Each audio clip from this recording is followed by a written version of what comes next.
Night shift duty ng POS enforcers ipinatutupad na sa Dagupan City. Tutukan sa report.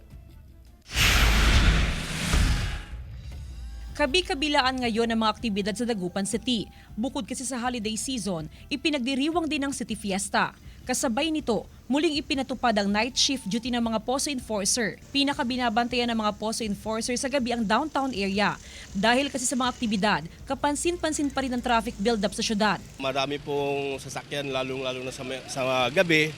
Hindi po katulad dati na hindi holiday season. Suportado naman ng mga pasahero at maging ng transport group ang night shift duty. Nakatutulong daw kasi ito para maibsan ang masikip na dalyong trapiko na nakaapekto sa biyahe ng mga motorista sa gabi.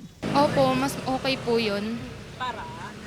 Para maayos din po kung merong traffic man po. Ganun. Sa ngayon, nasa mahigit 60 POSO enforcer ang nakatalaga sa iba't ibang kalsada sa Dagupan City. Kasama si Henry Duminsil, Jasmine Gabriel Galban, One North Central Luzon.